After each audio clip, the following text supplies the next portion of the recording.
Hey guys, I hope you're all well this week. Now I spent a lot of time trying to figure out how to start this one. This guy, he fooled everyone he met. He had the double I thing down to a T from a really young age. So let's start from the beginning. Brian Lowe, or how everyone might know him as Brian Field. He changed his name because apparently his name was too unusual. But I'm sure other people are with me on this one. I don't think that was the reason, but that's what he said, so we'll go with that. For this video, I'm just going to call him Brian. So Brian was born in 1937 and he was raised in a Lincolnshire children's home along with 14 other adopted siblings. He described his upbringing in the home as very loving.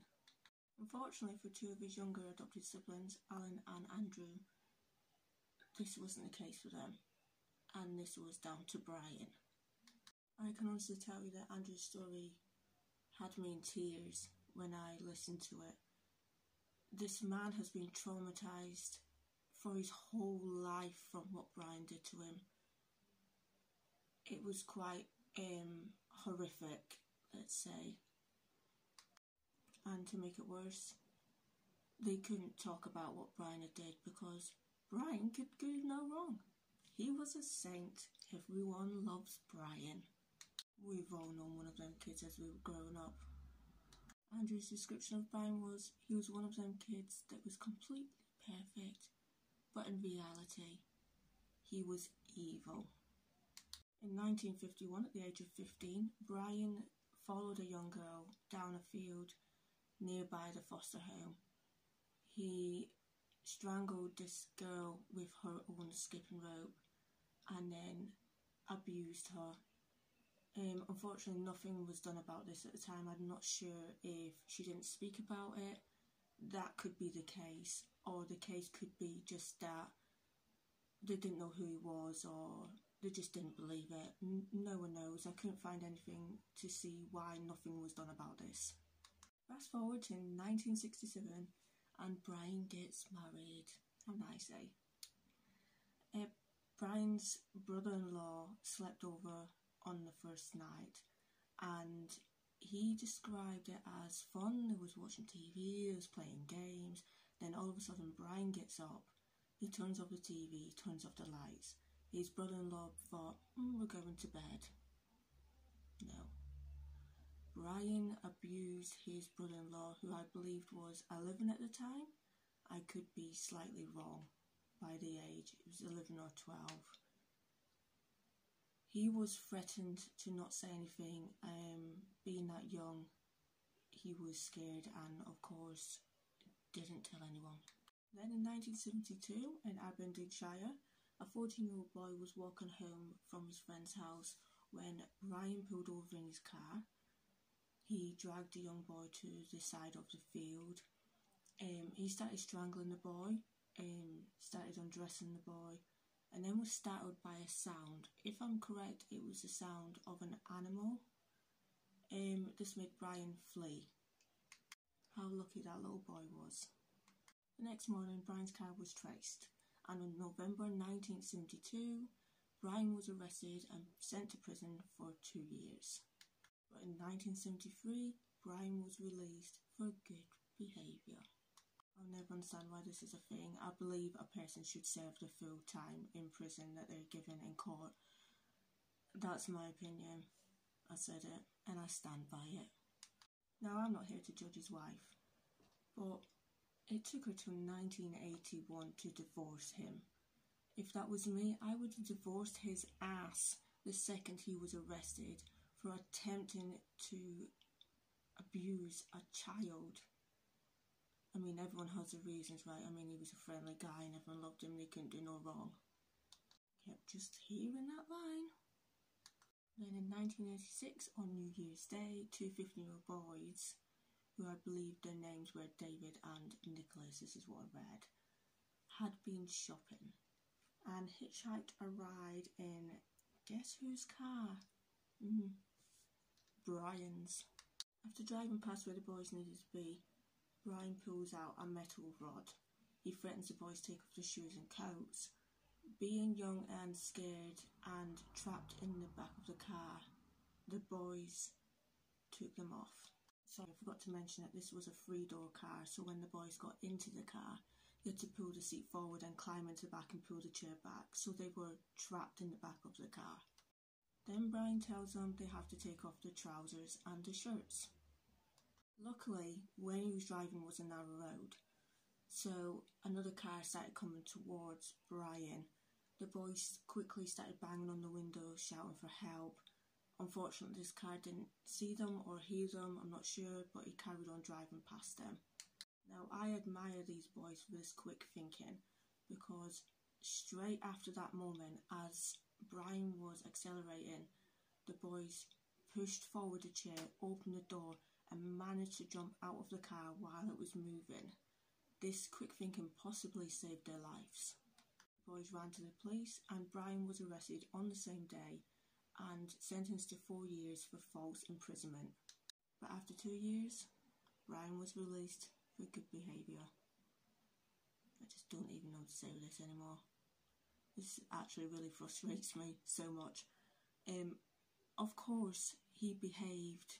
He can control himself around adults. Yep, I said it. 3 years later, in 1999, Brian had a little bit too much to drink and he decided to get in his car. Thank you, Brian, because he got stopped and all his DNA saliva was taken on record. I smile because this is what brought Brian's double life to an end. Thank you again, Brian. And on February 1st, 2001, Brian would be arrested for the murder of Roy Tuthill that was done in 1968. Now, I didn't mention this one before, I was saving this to the end for this point, because DNA profiling wasn't known in 1968, meaning that any DNA samples found on Roy's body could not be traced to anyone, meaning no evidence, meaning Roy thought he got away with it. Sorry, Roy. Not sorry.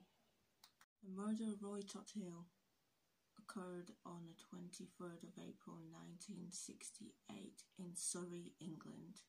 At just 14 years old, he disappeared on his way home from Kingston Grammar School, London. He left school at 3:30 p.m. and jumped on the bus with his friends, but later decided to hitchhike. This was because he was trying to save his bus fare up so he can buy himself a new bicycle.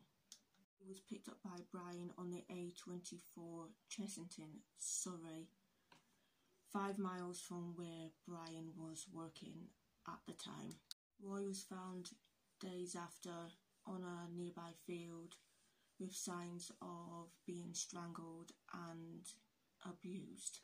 It later came out that after Brian had killed Roy, he put him in his car, took him home and left him in the boot of the car in his garage for at least a couple of days before telling his wife that he needed to go out, and that was his moment to find a spot and dump, sorry I hate that word, but that's the word that always comes up when I read this, his body on the field. The first 2 days of questioning Brian denied everything. He didn't know Roy, he didn't know the school uniform that was getting showed to him, he didn't pick any boys up around that time. He was then asked to give DNA samples of his hair, his saliva. That second night, Brian had restless sleep. This was shown on the video footage that is in his cell, and on the 3rd day of questioning, Brian confessed to the murder of Roy. Now, to me, when I watched this, Brian came across as someone who still wanted sympathy. He was still some sort of nice guy. He didn't mean to do it. He's very sorry. He didn't want to waste the police's time. He's sorry he did. He's sorry he lied all these years. You know, boo-hoo Brian. Basically, if you didn't know his story and you just saw that clip, you would have sympathised with this guy. That's how big a show he put on. But keep watching. When he starts to describe how he killed Roy, he shows zero emotion. He's calm, he tells it with detail. He's basically cold-hearted. After his confession, Brian was given life imprisonment, and as far as I know, he is still in prison to this day.